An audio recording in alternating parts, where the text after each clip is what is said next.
breaking a little bit of the ice, but this is serious. The guy's been to all the clubs, he's had all the girls, but he sees there's something missing, there's a void. She's been hustled and she's made a little money and she's sick of being used and abused and all this stuff, and people are ready to get serious. Yeah. You know what? But there's a lot of things out there, a lot of confusion for some people. How do they find out what is, they're smart enough to know, look, that there is a creator, but how is it that there's so many different ways, and which is the correct one? Talk to us. First, let's walk through the thought process of someone who comes to the right conclusions. They already recognize that this world was not created without a purpose. That, you know, the intricate creation of even ourselves, down to our very fingertips, is something very profound and amazing. So it couldn't be that this has been designed without an agenda, cause, a purpose. No way. They acknowledge that there's a creator who designed this in such perfection. And any decent human being, one characteristic of decency is gratitude. When somebody does you a favor, it's human decency that you want to thank them. It would be very indecent and inappropriate of you that you had a flat tire, somebody came and helped you out, and you just turned the other way and walked away.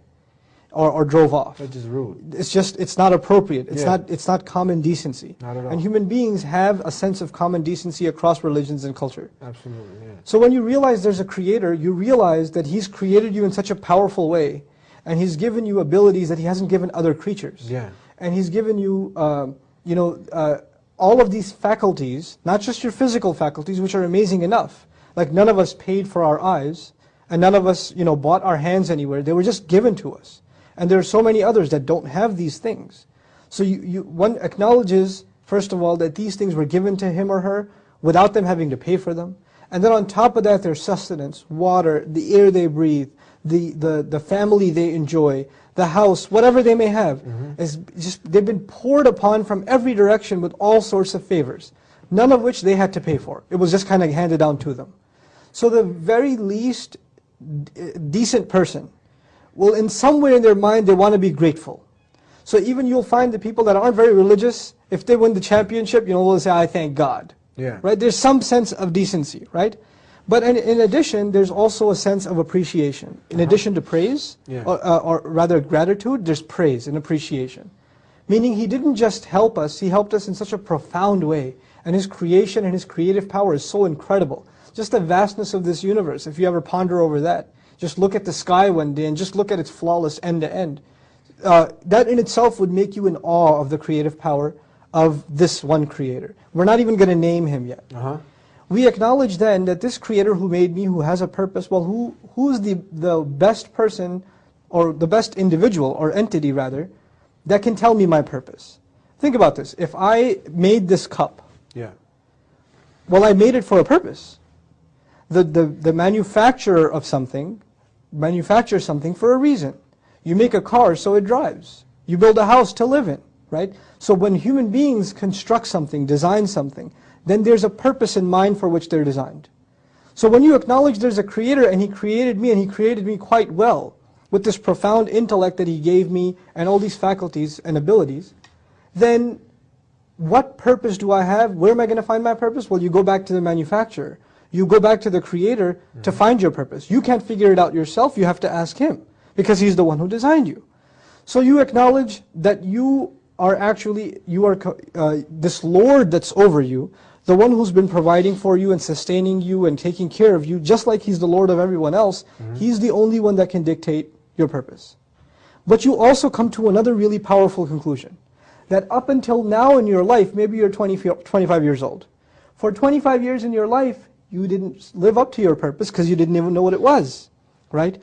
So you've been in violation of your purpose. Now let's take a step back. If you have, if I own a computer and it doesn't do what I want it to do, right? It crashes. I can chuck it out. I can throw it away. I own it. I bought it for a purpose. It didn't fit that purpose, so I got rid of it. Back in the old days, some farmer gets a cow, right? A cow stops giving milk. He got it for the purpose of milk. It stops giving milk, what does he do? Slaughters the cow. But you come to the conclusion that you were created for a purpose. There's a Lord over you who expects that you live up to your purpose, but for these 25, 20, 19, 18, whatever years of your life, you've been violating that purpose because you didn't even know there was a purpose. You didn't even acknowledge it. But did He punish you for it? Is it, for example, one of your purposes, one thing under your purpose is not to lie, for example.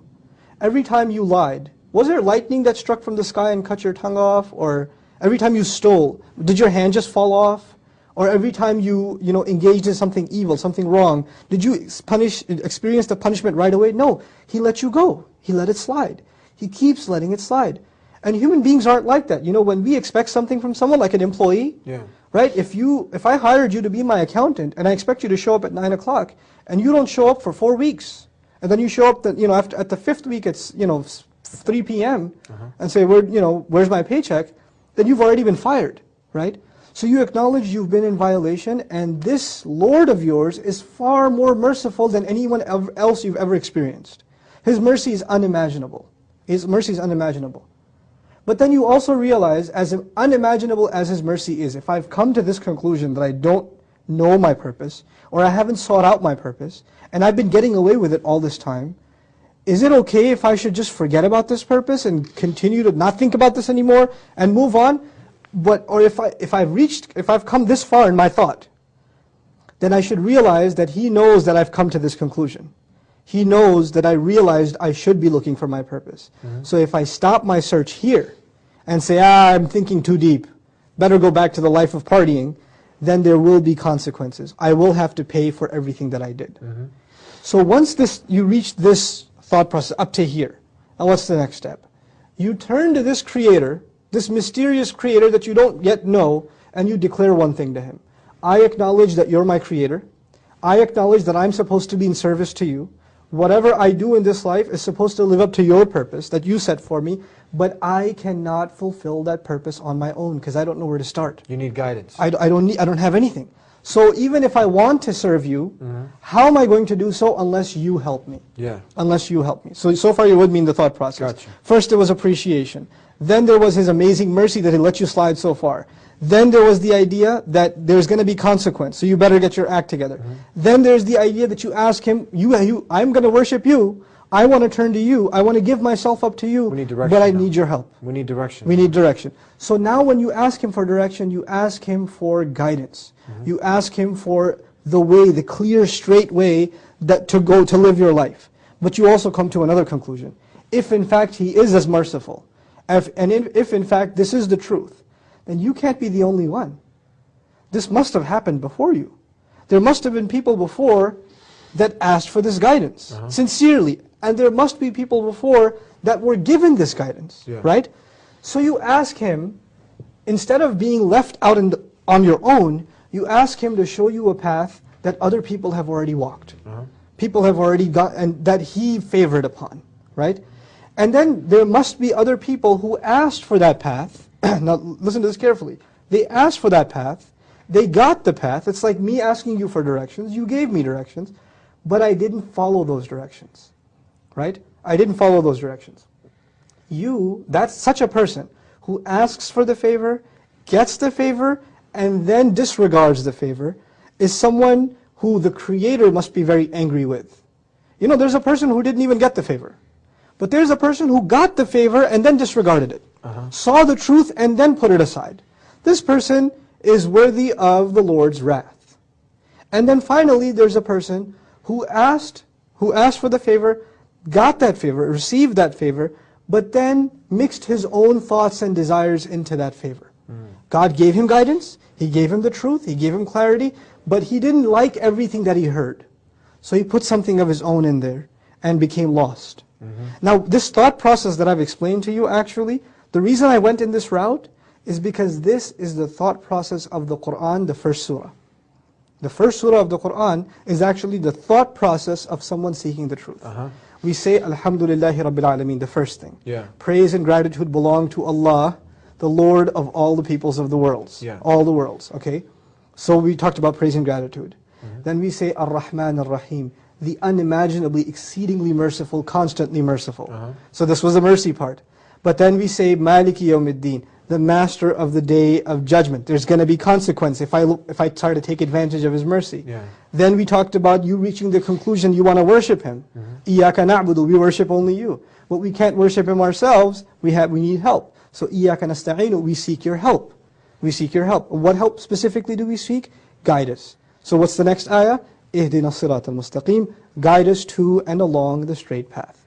Then we said, this path must not be us alone. There are people that have gone down this road before. So we asked to find the road of those who have succeeded before us, the path of those who you favored, not those who earned your wrath, not those who went astray. Right? So this thought process is what we are asking people to consider. It's universal. I didn't take you to the Quran first. I showed you the logic of that path first, right? Yeah. Once you understand this path, nothing I have said is directly saying accept Islam.